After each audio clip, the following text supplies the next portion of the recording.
Alerte coronavirus. Attention, attention, le coronavirus se transmet très facilement et fait des ravages. Pour l'éviter, le port du masque de protection est obligatoire en tout lieu. Dans l'administration publique ou privée, dans les réunions, les rencontres, dans les marchés, les magasins, les boutiques et lors des déplacements, le port du masque est obligatoire. Même dans les lieux privés, dès lors que l'on n'est pas seul, le masque doit être le fidèle compagnon.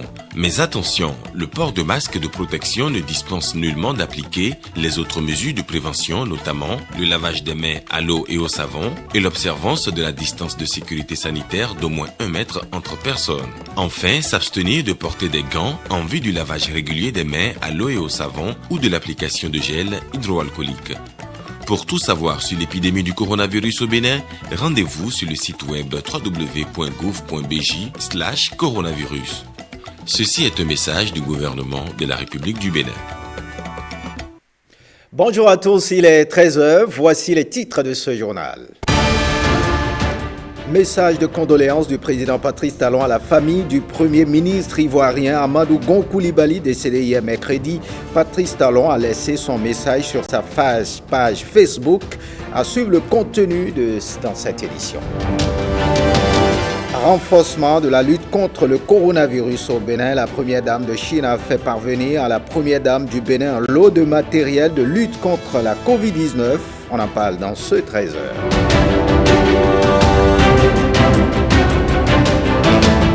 Et puis en France, le nouveau Premier ministre a prononcé son premier discours à l'Assemblée nationale. Les parlementaires lui ont réservé un accueil chaleureux. À suivre la compilation de l'actualité internationale dans cette édition.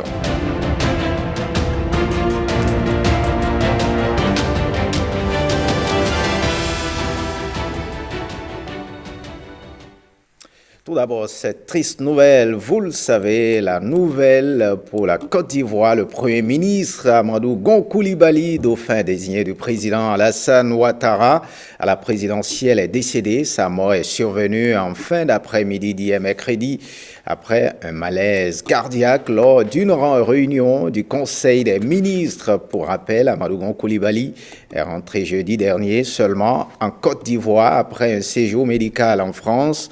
Écoutons le message de condoléances de Alassane Ouattara, lu par le secrétaire général de la présidence sur les antennes de la télévision ivoirienne.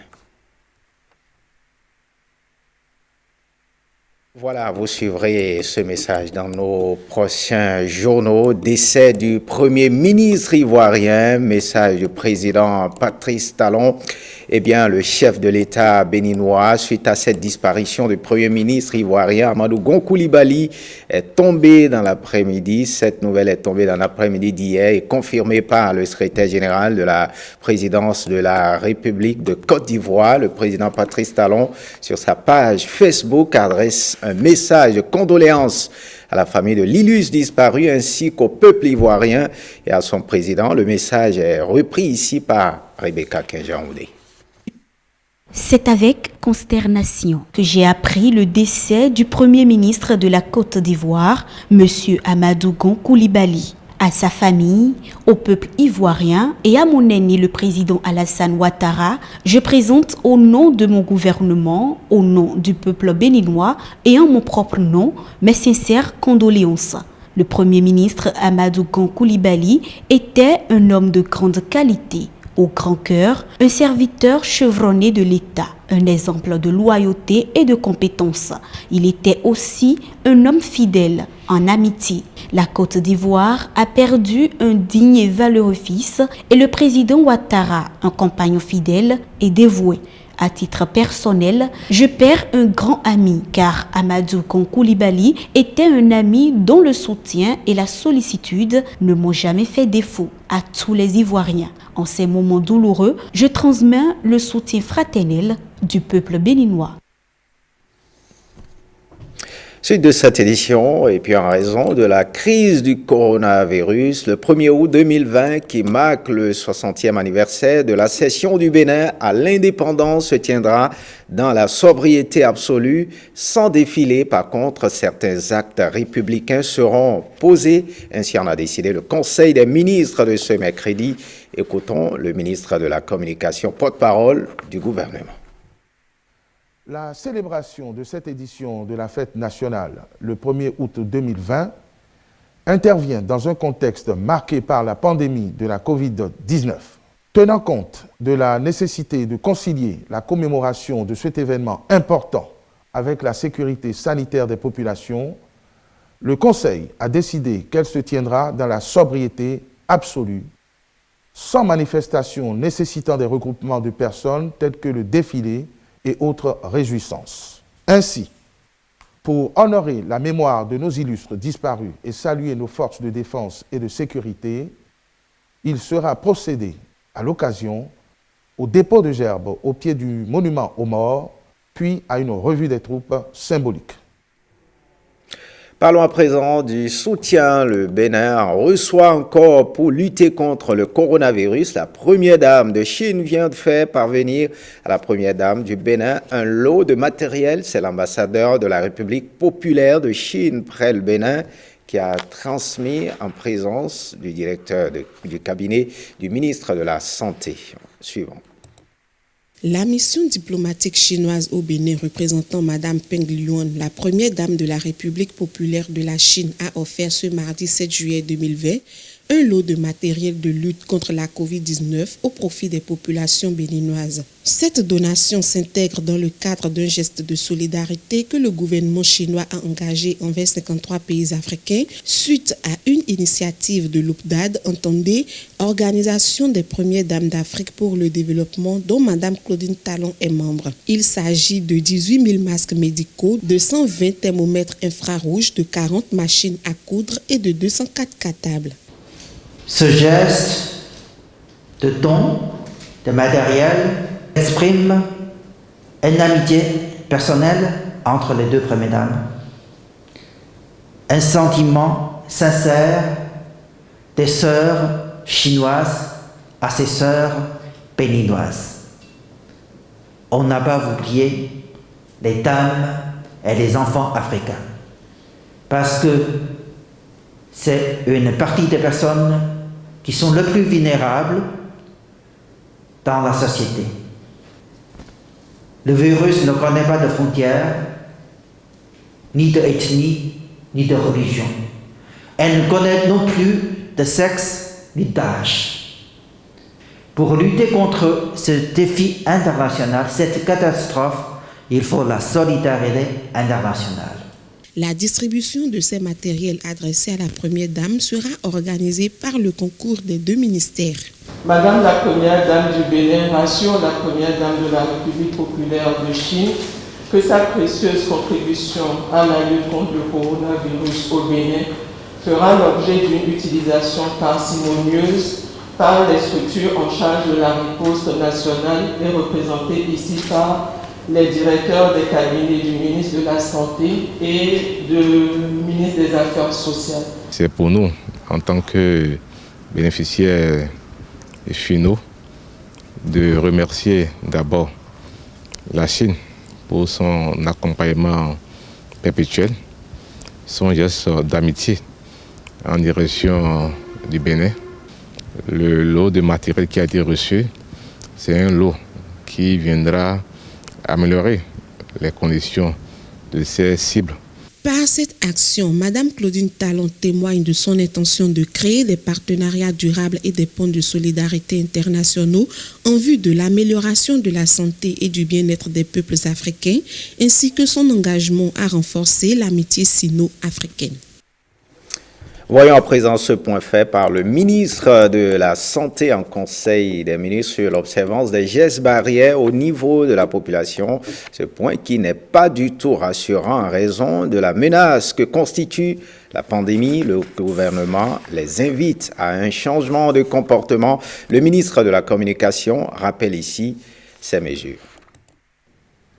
Prenant acte de ce constat, le Conseil rappelle à l'attention de tous que les règles d'hygiène et de prévention édictées pour éviter la propagation de la pandémie demeurent en vigueur, notamment le port obligatoire de masques en tout lieu, le lavage systématique des mains à l'eau et au savon, l'observance de la distance de sécurité sanitaire d'1 mètre au minimum entre personnes, la fermeture des discothèques, l'interdiction d'accès aux plages, l'interdiction des rassemblements de plus de 50 personnes, l'interdiction pour les taxis-motos émigrants de transporter plus d'une personne à la fois, l'obligation du port de masque et du respect de la distance de sécurité sanitaire entre passagers à bord des transports en commun, l'obligation pour les employeurs sur les lieux de travail de faire respecter le port systématique de masques,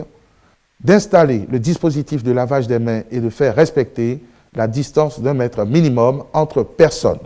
La suspension des événements et manifestations à caractère sportif, politique et festif. La limitation du nombre de passagers à bord des taxis et embarcations à 3 au maximum pour les véhicules de 5 places et à 5 au maximum pour ceux de 9 places. La prescription aux usagers des espaces marchands, boutiques, magasins, supermarchés, marchés ordinaires et autres, d'observer la distance d'au moins 1 mètre entre personnes et de respecter le port de masques. La prescription aux personnes âgées et aux personnes souffrant d'affections chroniques d'éviter de sortir de chez elles, sauf en cas de nécessité absolue. L'autorisation des cérémonies d'inhumation, sachant que celles-ci ne doivent pas rassembler plus de 50 personnes, lesquelles doivent respecter la distance d'1 mètre minimum entre elles.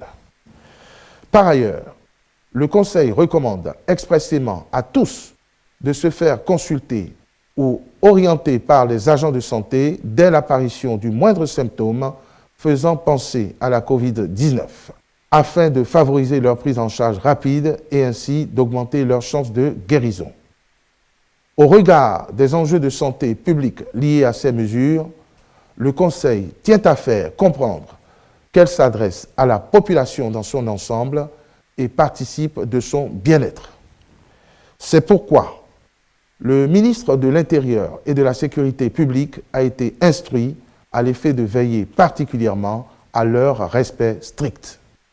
Autre actualité dans ce 13h, l'enseignement de la loi d'Homme secondaire vient de faire l'objet d'une thèse à l'université d'Abomey-Calavi, l'impétrant à Rodaignon, Zéphirin Magloire Doyon, devenu docteur de l'université d'Abomey-Calavi, avec la mention très honorable, a tenté d'expliquer pourquoi apprenants et enseignants éprouvent des difficultés de tout genre autour de l'assimilation de cette loi. Guillaume Avienou. À Rodaignon, Zéphirin Magloire Doyon vient de porter officiellement le grade de docteur de l'université d'Abomey-Calavi. Un sacre qui sanctionne la soutenance de sa thèse en didactique des sciences et des technologies de la dite université en option didactique de la physique. Comme sujet, le chercheur s'est consacré sur une analyse didactique de l'enseignement de la loi d'Ohm en classe de 4e, de la dynamique circulaire aux pratiques de classe de 1960 à nos jours. Apparemment simple de formulation, en réalité, cette loi cache d'énormes problèmes d'ordre historique déjà, des controverses épistémologiques et puis des problèmes, des questions métrologiques qui sont encore d'actualité.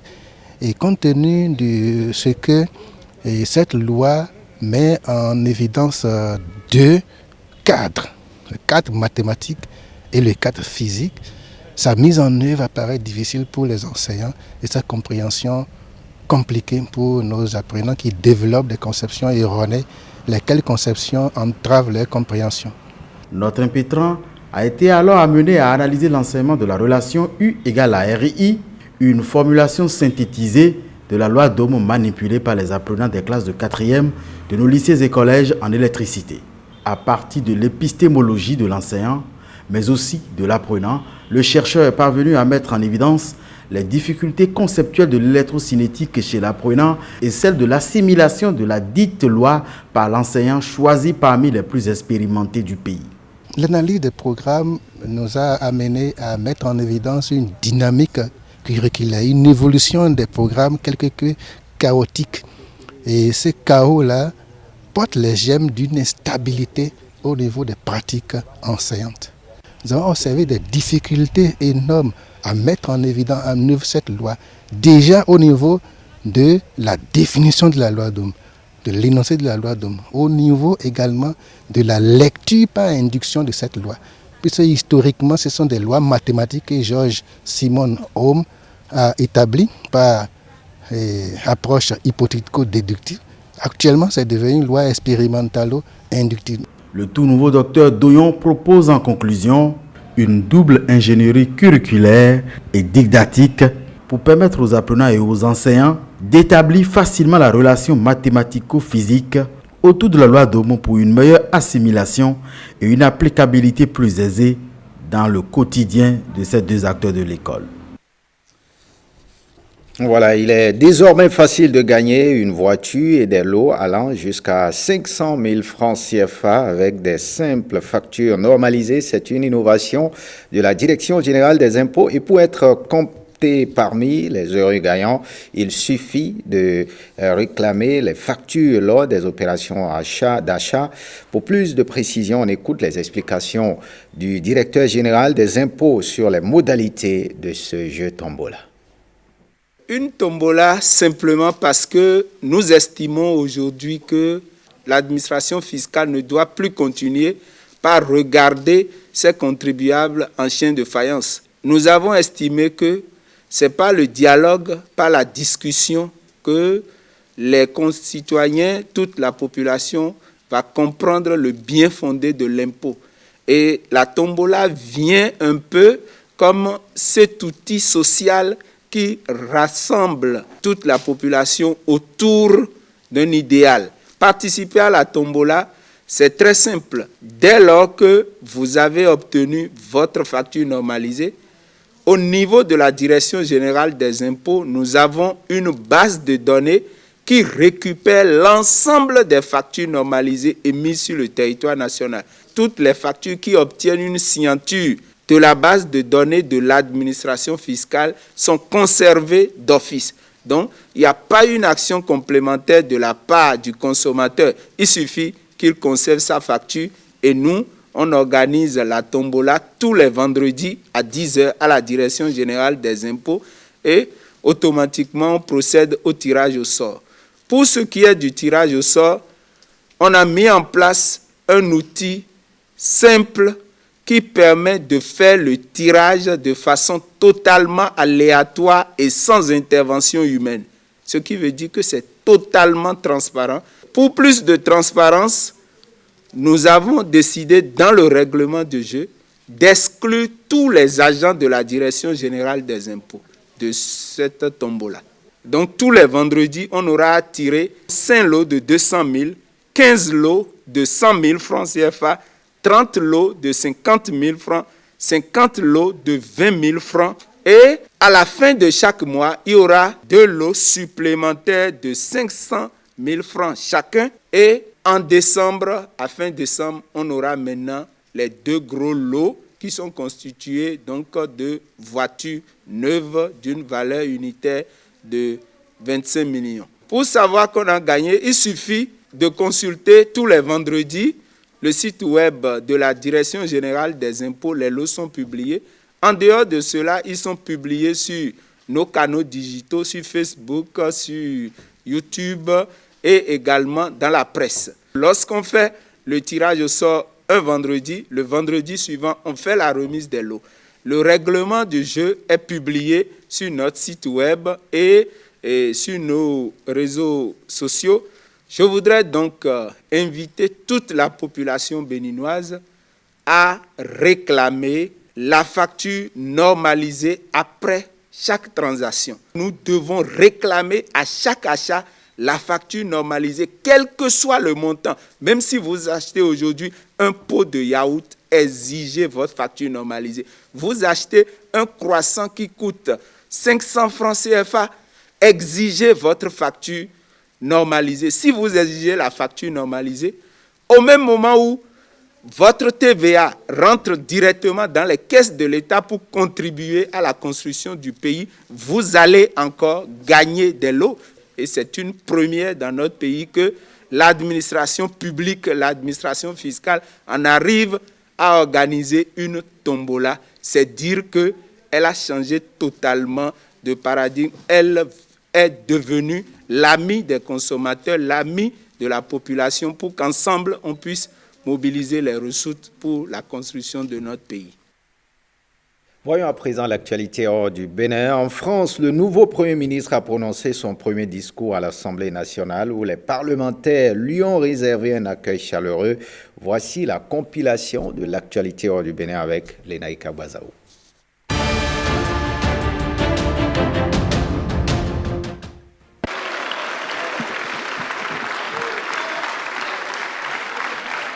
Tonnerre d'applaudissements pour Jean Castex au Parlement français. Le nouveau Premier ministre français est longuement ovationné à l'occasion de sa première prise de parole devant les députés auxquels il exprime toute l'émotion et l'honneur qu'il ressent et assure vouloir incarner les valeurs de respect et de dialogue. Je voudrais d'abord vous dire toute l'émotion et tout l'honneur que je ressens m'exprimant aujourd'hui pour la première fois devant vous en ma qualité de Premier ministre devant la représentation nationale. Sachez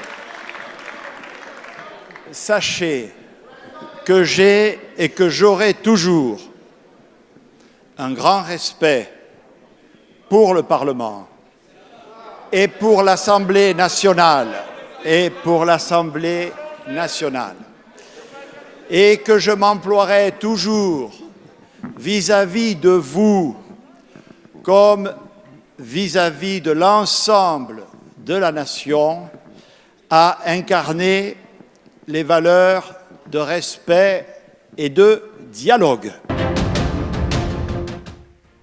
La présidente de la Commission européenne, Ursula von der Leyen, appelle à la solidarité de l'Union européenne pour sortir renforcée de la crise sanitaire. Après avoir souligné que la pandémie de Covid-19 a coûté la vie à plus de 100 000 personnes dans l'Union européenne et a plongé l'Union dans sa pire récession économique depuis près d'un siècle. Et nous devons en tirer les leçons. Cette fois, nous devons le faire ensemble. Si nous faisons ça bien, nous pouvons également sortir plus fort de cette crise avec un objectif européen commun et grâce au Next Generation UE, le plan de réponse économique de la Commission à la pandémie.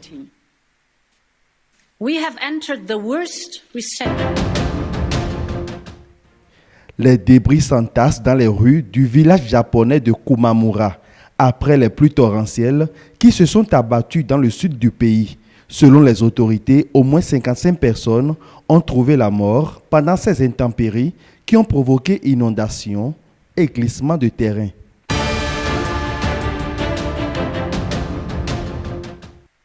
Faites ce journal. Merci de l'avoir suivi. À 16h30, vous aurez le bulletin d'information. À 19h, le JT des régions. À 20h, Ariane Da Silva interviendra. À 23h, l'édition de la soirée avec Estelle Pazou. Merci de nous avoir suivis. Retrouvez cette édition sur notre plateforme www.ortb.bj. Merci de votre fidélité. À très très bientôt.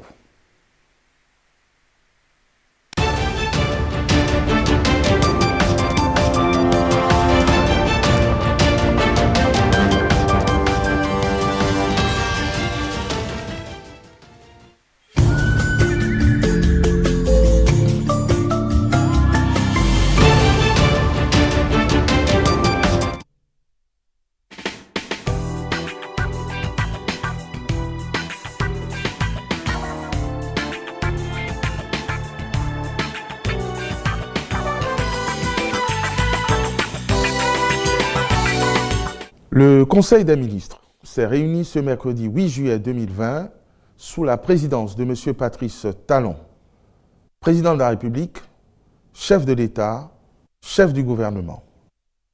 Les décisions ci-après ont été prises. Mesures normatives. Le Conseil a adopté au titre de ces mesures les décrets portant attribution, organisation et fonctionnement du ministère de l'Enseignement supérieur et de la recherche scientifique. Renouvellement de l'agrément de la centrale d'achat des médicaments essentiels et consommables médicaux, CAME. Nomination des membres du conseil d'administration de l'Agence nationale de qualité des produits de santé et d'eau, ainsi que de l'Agence des infrastructures sanitaires, des équipements et de la maintenance. Au titre des communications, modalités pratiques de déroulement des cérémonies relatives à la célébration du 60e anniversaire de la fête nationale. La célébration de cette édition de la fête nationale, le 1er août 2020, intervient dans un contexte marqué par la pandémie de la Covid-19. Tenant compte de la nécessité de concilier la commémoration de cet événement important avec la sécurité sanitaire des populations, le Conseil a décidé qu'elle se tiendra dans la sobriété absolue, sans manifestation nécessitant des regroupements de personnes tels que le défilé et autres réjouissances. Ainsi, pour honorer la mémoire de nos illustres disparus et saluer nos forces de défense et de sécurité, il sera procédé à l'occasion au dépôt de gerbes au pied du monument aux morts, puis à une revue des troupes symbolique. Rappel des mesures de restriction toujours en vigueur dans le cadre de la lutte contre la pandémie de Covid-19. Le ministre de la Santé a fait au Conseil le point de la situation épidémiologique liée à cette pandémie dans notre pays. Il s'en dégage qu'en dépit de la progression des chiffres, une partie de la population banalise le mal en n'observant pas les mesures de prévention prescrites, compromettant ainsi les efforts de la majorité. Prenant acte de ce constat, le Conseil rappelle à l'attention de tous que les règles d'hygiène et de prévention édictées pour éviter la propagation de la pandémie demeurent en vigueur, notamment le port obligatoire de masques en tout lieu, le lavage systématique des mains à l'eau et au savon, l'observance de la distance de sécurité sanitaire d'1 mètre au minimum entre personnes, la fermeture des discothèques, l'interdiction d'accès aux plages, l'interdiction des rassemblements de plus de 50 personnes, l'interdiction pour les taxis-motos et médians de transporter plus d'une personne à la fois, l'obligation du port de masque et du respect de la distance de sécurité sanitaire entre passagers à bord des transports en commun, l'obligation pour les employeurs sur les lieux de travail de faire respecter le port systématique de masques, d'installer le dispositif de lavage des mains et de faire respecter la distance d'1 mètre minimum entre personnes. La suspension des événements et manifestations à caractère sportif, politique et festif.